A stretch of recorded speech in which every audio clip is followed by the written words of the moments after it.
into this sacred space. Quieter now with our readiness, hushed voices, hoping, trusting for so many things, for connection, for communion, for inspiration, for information, for healing, for wholeness, for words, for music, for celebration and consolation. Here we have come into this space bringing all of who we are. Let us be willing, however we are changed. Roger, Pam?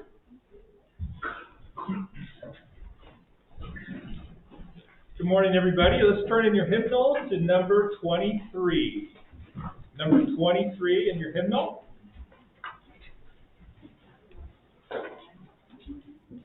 I really like the lyrics to this song because you can think of them as us inviting God to walk with us on the long journey, or you can think of it as us asking each other to walk together on the long journey. Or you could even think of it as inviting a new pastor to come walk with us on our long journey. So let's sing the 4 English verses first, and then we'll finish with Ambanati.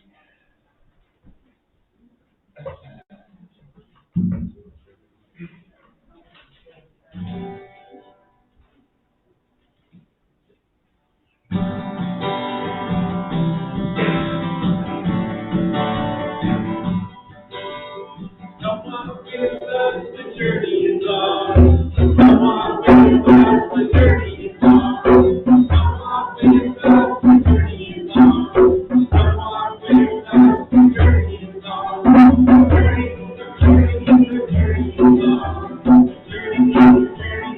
journey is long. The journey is long.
And Noah, the sister, church update with Paul and Matt.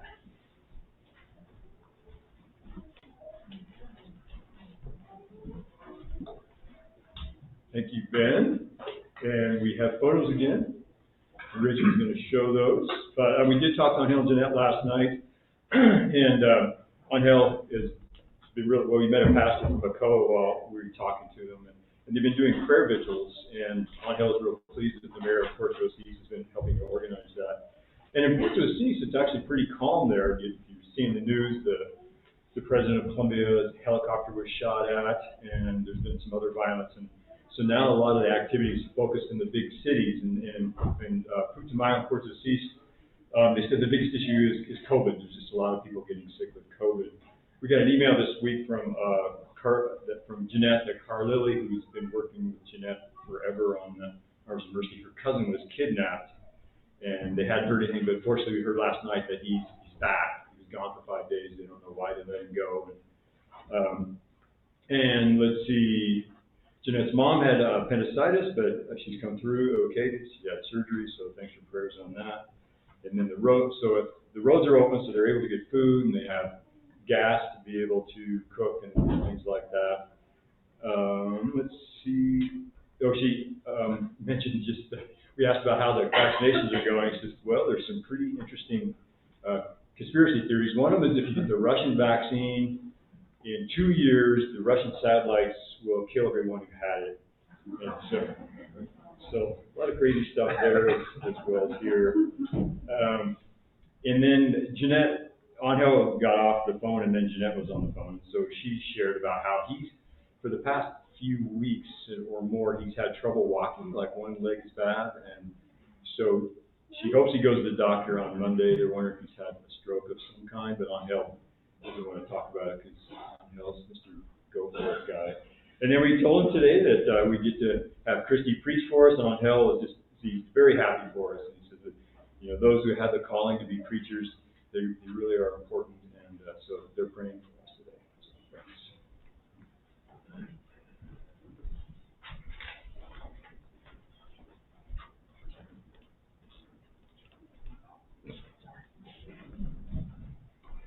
All right, now we'll light the candle of peace.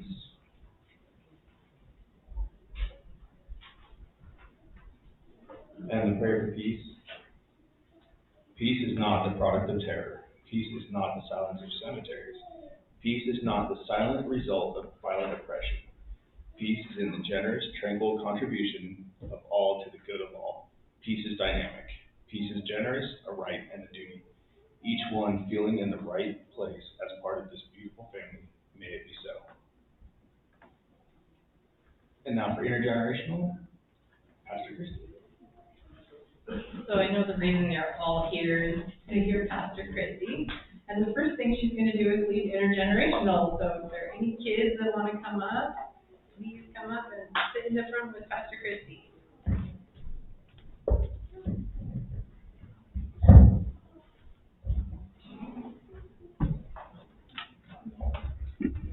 Thank you.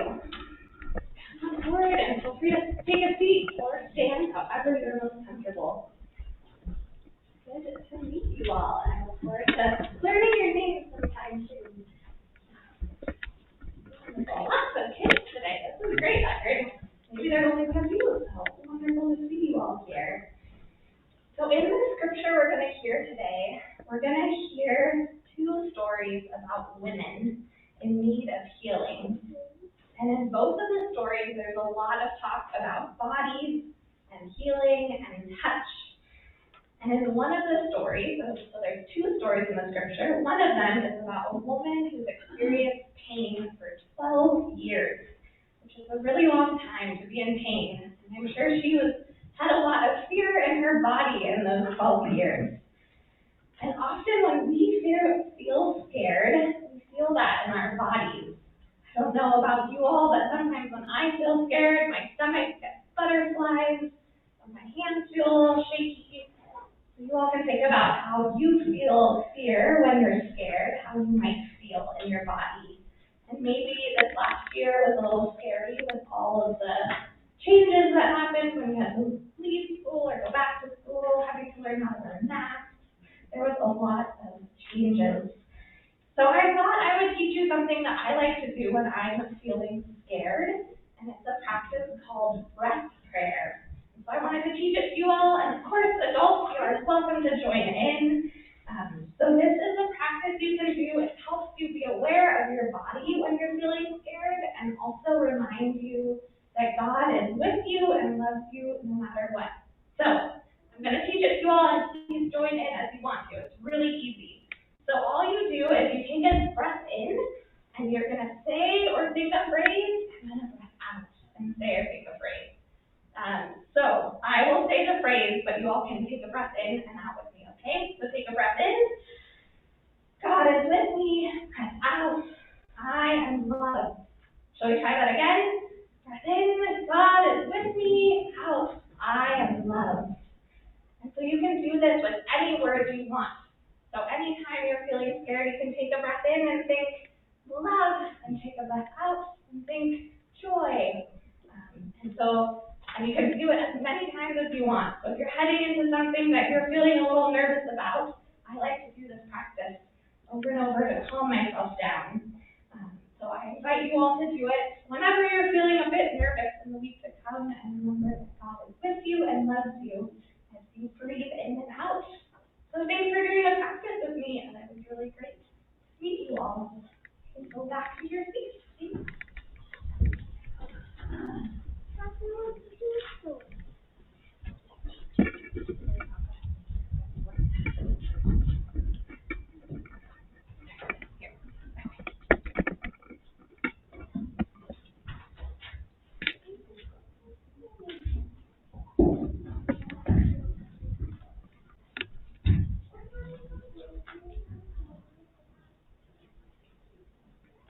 Okay, I'm gonna read the offering prayer. Can someone pass the plate for us?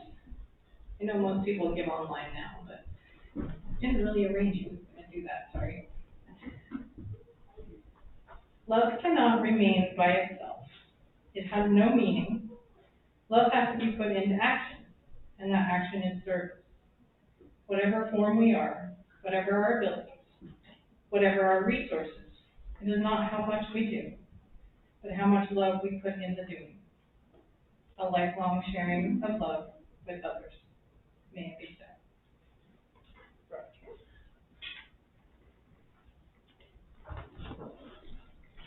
Turn your hymnal to number 287. 287.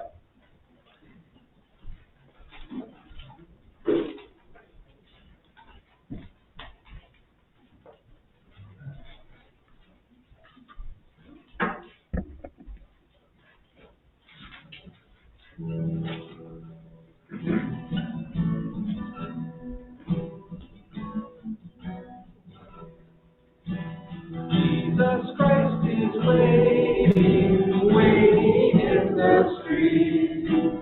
No one is his Savior, all alone he is. Listen, Lord Jesus, I am lonely too. Seeking friend or stranger, just to wait on you. Jesus Christ is raging, raging in the streets, where injustice spirals and real hope retreats. Listen, Lord Jesus, I am angry too. In the kingdom's calling, let me rage with you. Jesus Christ is healing, healing in the streets, curing those who suffer, touching those he grieves.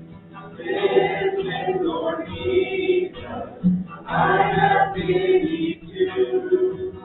Let my very action healing just like you. Jesus Christ is dancing, dancing in the streets, where inside of hatred he will love me deep. Listen, Lord Jesus, I should triumph too. When good conquers evil, let me dance with you. Jesus Christ is calling, calling in the streets. Who will join my journey? I will guide their feet. Listen, you. You are one step before me, I will follow you.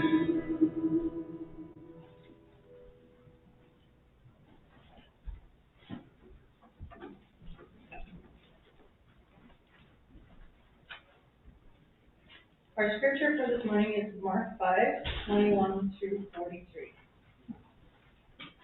When Jesus had crossed again in the boat to the other side, a great crowd gathered around him, and he was by the sea. Then one of the leaders of the synagogue, named Jairus, came out, and when he saw him, fell at his feet, and begged him repeatedly, "My little daughter is at the point of death. Come and lay your hands on her, so she may be made well and live." So he went with him. And a large crowd followed him and pressed on him. Now there was a woman who had been suffering from hemorrhages for 12 years. She had endured much under many physicians, and had spent all that she had, and was no better, but rather grew worse. She had heard about Jesus, and came up behind him in the crowd and touched his cloak. For she said, "If I but touch his clothes, I will be made well." Immediately her hemorrhage stopped, and she felt in her body that she was healed of her disease. Immediately aware that power had gone forth from him, Jesus turned about in the crowd and said, "Who touched my clothes?" And his disciples said to him, "You see the crowd pressing in on you. How can you say, 'Who touched me?'" He looked all around to see who had done it. But the woman, knowing what had happened to her, came in fear and trembling, fell down before him, and told him the whole truth. He said to her, "Daughter, your faith has made you well. Go in peace and be healed of your disease."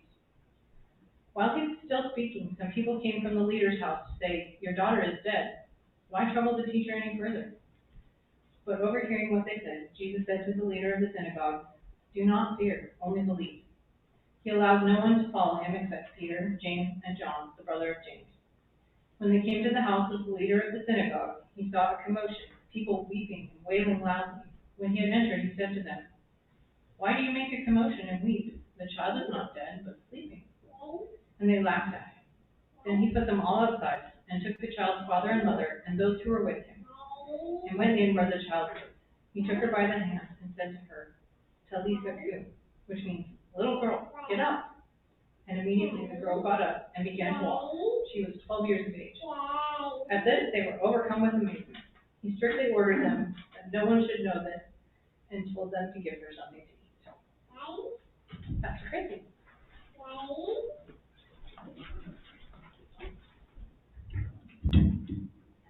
This is it. Oh, it's okay. I think this is good. Wonderful to be here with you all. Thank you all for the warm welcome in the past few days. And I will say it's been especially good to sing in community again. It's been since the beginning of the pandemic for me. So it did my heart well to sing with you all this morning.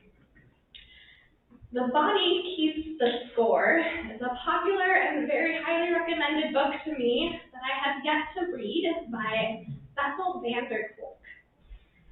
And the title often comes to mind, even though I haven't read it, because it rings true to my own experience and what I've noticed for others as I've talked with friends. It's a book about how our bodies remember and store trauma within them. And maybe some of you have even read this book.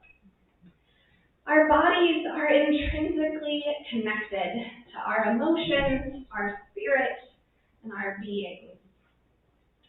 I've been thinking of this often in the past year, in the various traumas that we have all been living through during this pandemic time. And now, as we are relearning what it means to be together with others. The first time I hugged a non-family member in 15 months, my body felt the joy, the anxiety, and the deep grief of all that these months have held. This pandemic time has been experienced drastically different for all of us in many ways. And I've noticed how my body responds differently now after a year of navigating my own medical issues on top of the anxiety of a global pandemic. Often noticing that I hold tension in my jaw or shoulders, or feel my heart rate increase when I feel anxious. I was 36 weeks pregnant when the first cases came to the Seattle area. Before most people, I started staying home, and in those early weeks, as hospitals were scrambling to figure out what their new policies were, I was living in the fear that I would have to give birth without my partner, or that if I somehow got COVID, they would take my baby away. Fortunately, neither of those things happened, but that fear rooted in my body, along with the anxiety that came with having a newborn, as case numbers were climbing and we were staying home. So this is just one snapshot of a very long year, more than a year now, of the pandemic for me. And I'm sure in this room, we each hold stories of how this pandemic has shaped us. The anxiety and traumas that our bodies may still be holding. Some of you may have been and still are working on the front lines. Some of us lost loved ones. Some of us got sick ourselves, lost jobs, spent time feeling isolated from community. These are the stories that we are holding in our beings as we begin to return. And as things are reopening and as we gather again in person, like we're doing right now, I've noticed a low level of anxiety reverberating within me, places that my body tenses. And I wonder what trauma from this year will continue to live in our bodies for years to come.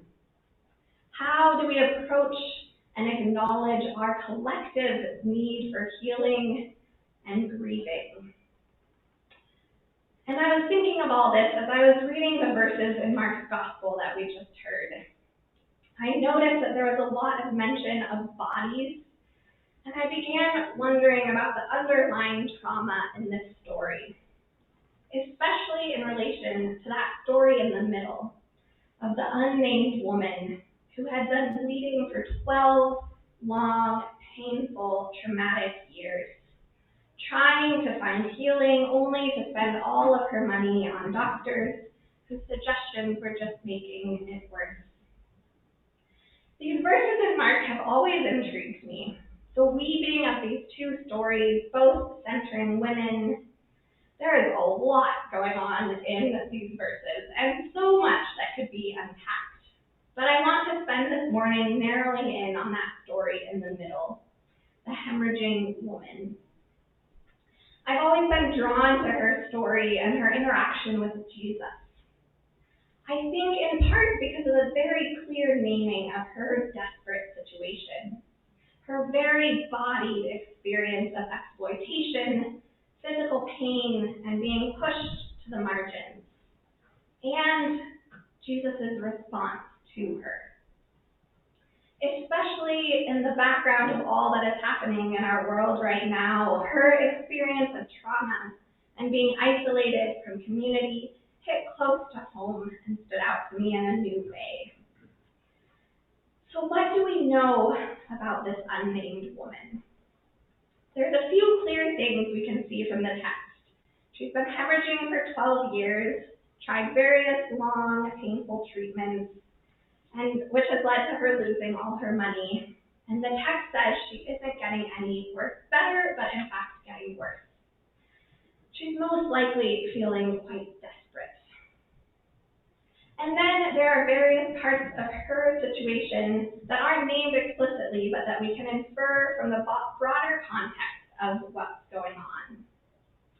In Levitical law, someone with an open wound or menstrual flow was considered unclean, not able to enter the temple or touch another person, because if they touched another person, that would then make that person unclean.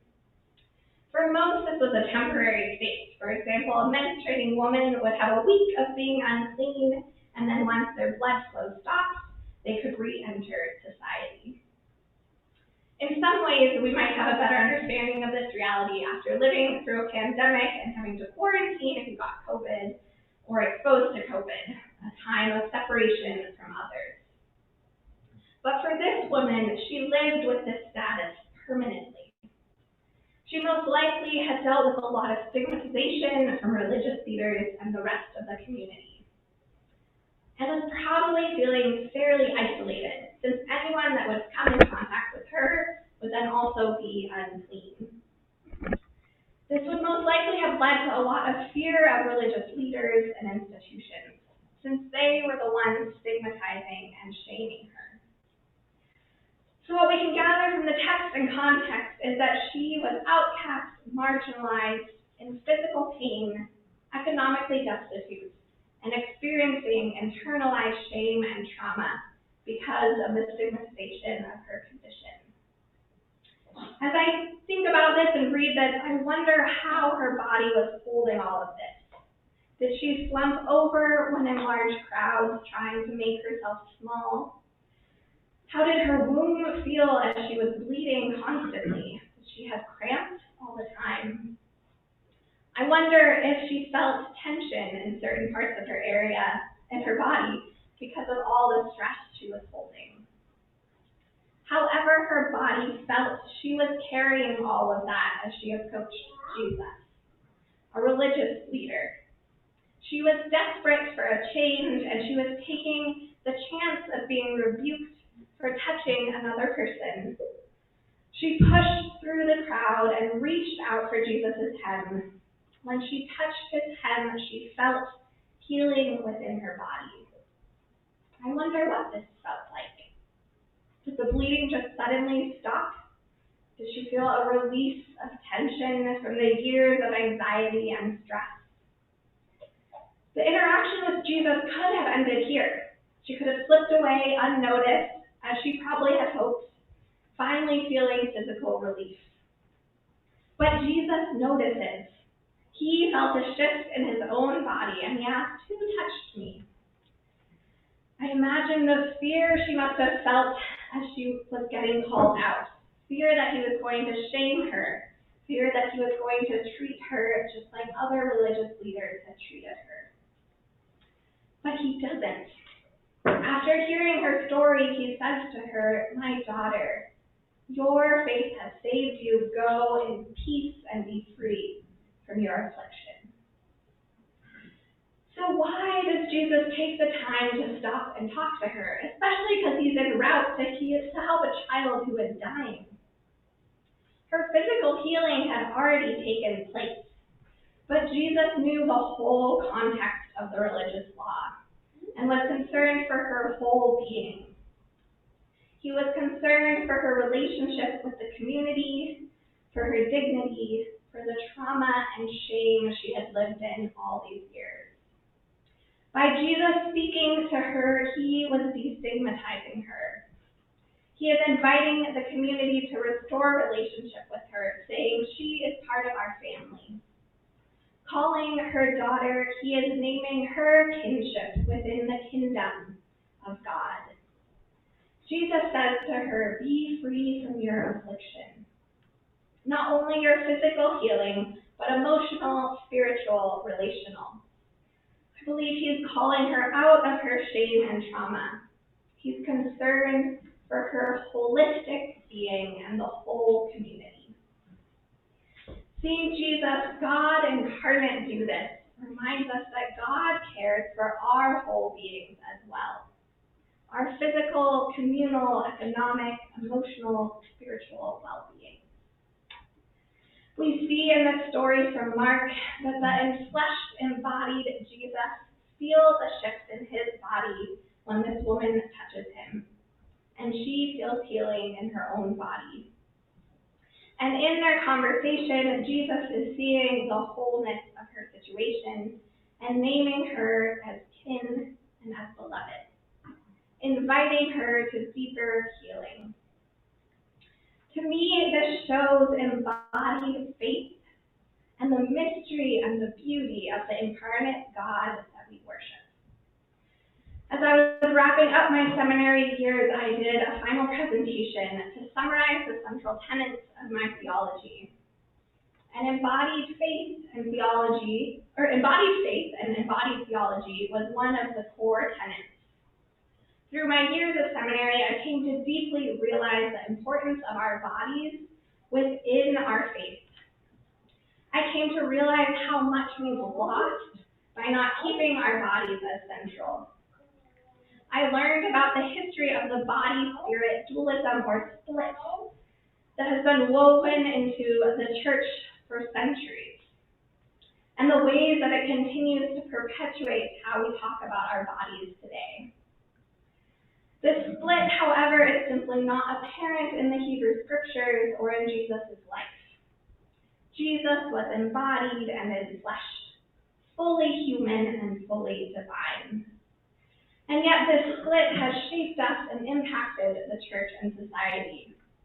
It has impacted not just the view of our bodies, but in some cases made space more about the spiritual, more individual.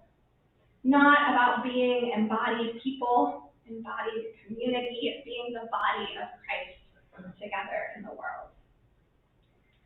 This story in Mark shows that bodies are central to Jesus' relationship with us, that God cares for the holistic wellness of the whole community. And as Jesus followers, we are uniquely called to care for one another in holistic ways, with our embodied realities in mind, to offer physical aid, to advocate and work for justice, and to name the image of God in each one of us. I think Jesus is doing this and more in his interaction with this woman. He profoundly sees the shame and stigma she's been living with, the trauma that comes with living in years of pain, economic hardship, and lack of community. I hear in Jesus' words to her that he is inviting her out of this shame and trauma and reminding her of her belovedness. As we begin this re-entry and return to normalcy, I have felt the need to pause and to notice how my body is feeling. To notice when and how I'm holding anxiety within myself. And to be gentle with others as we all come out of these months with varying levels of trauma and stress stored within us. So I want to invite you all now to pause, to ponder, take a deep breath, and notice your body. Notice what you are holding within your body. What are you longing for physically, emotionally, spiritually in this season of change? And within that longing, to imagine Jesus noticing you in a crowd, seeing the wholeness of your unique situation, and reaching out to you in love. As we engage with each other in the new realities heading out of this pandemic, acknowledging the varying traumas and stories we are holding, how might we live out Jesus' call to be holistic in our care for others? And how might we invite each other out of shame and into our belovedness? May you deeply feel your beloved identities as children of God, reminded that the God we follow cares for the holistic, embodied wellness of all. May it be so.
lives my ever living.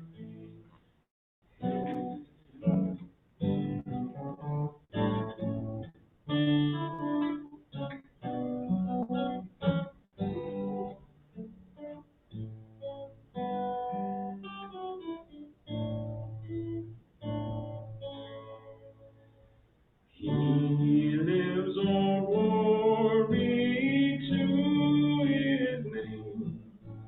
He lives, my Jesus, still the same. And oh, what sweet joy this sentence gives.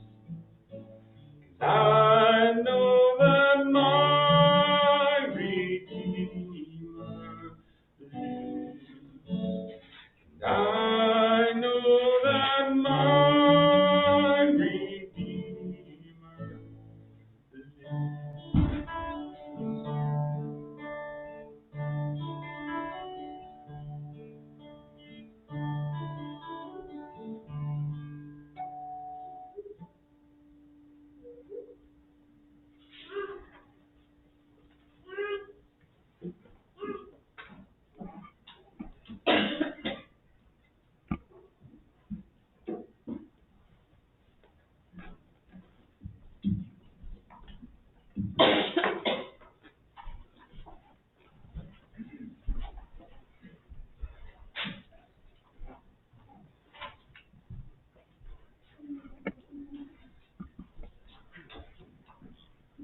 Wow. Thanks, Christy, and thanks, Steve. I hope I can lead this next song. That was beautiful. Wow. Let's turn to 644. 644.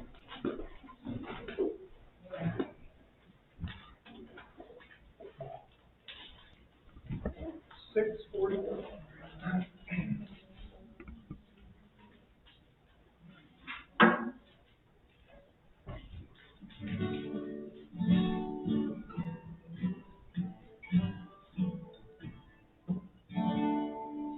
Healer of our every ill, light of each tomorrow.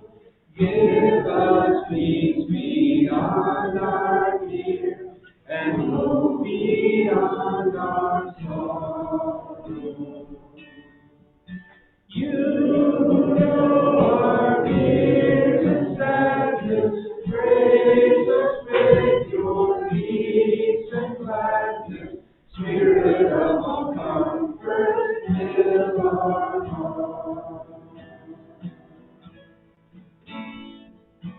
Healer of our every ill, light of each tomorrow.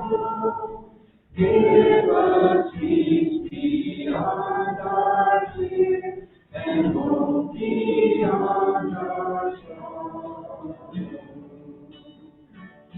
In the faith and joy beholding, how your grace is still unfolding. Spirit of all kindness, be our guide.